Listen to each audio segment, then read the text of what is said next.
Hello hi ನಮಸ್ಕಾರ. ನಾನು ನಿಮ್ಮ ರುದ್ರನಗೌಡ ಪುಟ್ಟಪಂಚರ್.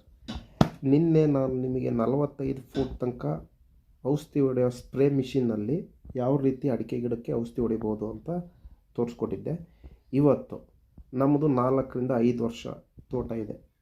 ಅದಕ್ಕೆ ಯಾವ ರೀತಿ ಸ್ಪ್ರೇಯರನ್ನು ಮಿಷಿನ್ ಮೂಲಕ ನಾವು ಮಾಡ್ಬೋದು ಅನ್ನೋದನ್ನು ಈ ಒಂದು ವಿಡಿಯೋದಲ್ಲಿ ನೀವು ನೋಡ್ಬೋದಾಗಿದೆ.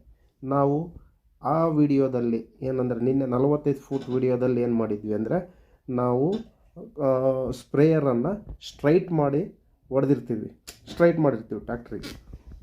ಆದರೆ ನಾವೀಗ 4 ವರ್ಷ 5 ವರ್ಷ ನಮ್ದು ಏನಿಲ್ಲ, ಒಂದು 10 ಅಡಿ 15 ಅಡಿ ಅಷ್ಟೇ ಅಡಿಕೆ ಗಿಡ ಇದೆ. ಅದಕ್ಕೆ ಯಾವ ರೀತಿ ಸ್ಪ್ರೇನ ಮಾಡ್ಬೋದಪ್ಪ ಅಂದರೆ ಈ ವಿಡಿಯೋನ ಅದಕ್ಕೋಸ್ಕರನೇ ಮಾಡಿದ್ದೀನಿ.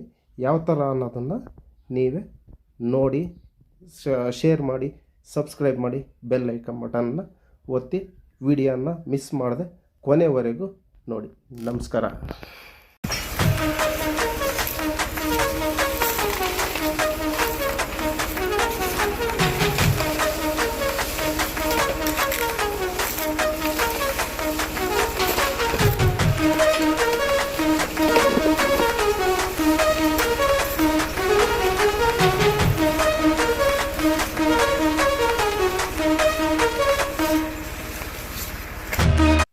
ನಾಲ್ಕರಿಂದ 5 ವರ್ಷದ ಗಿಡಕ್ಕೆ ನಾವು ಈ ರೀತಿಯಾಗಿ ಡೈರೆಕ್ಟ್ ಅಡಿಕೆಯ ಸುಳಿಗೆ ಸಹ ಔಷಧಿ ಸಿಂಪಡಣೆ ಆಗುತ್ತೆ. ನೀವೀಗೇನು ನೋಡ್ತಿದ್ದೀರ, ಇದು ಸೀದಾ ಸುಳಿಗೆ ಬೀಳೋದ್ರಿಂದ ಅಲ್ಲಿರ್ತಕ್ಕಂಥ ಕೊಳೆ ರೋಗ ಆಗಿರ್ಬೋದು, ಕ್ರಿಮಿ ಕೀಟಗಳಾಗಿರ್ಬೋದು ಡೈರೆಕ್ಟಾಗಿ ಸಾವನ್ನಪ್ತವೆ ಮತ್ತು ಗಿಡ ಒಂದು ಹಸಿರು ಕಲ್ಲರಿಗೆ ತಿರುಗೋದಕ್ಕೆ ಮೇನ್ ಕಾರಣ ಆಗ್ತದೆ.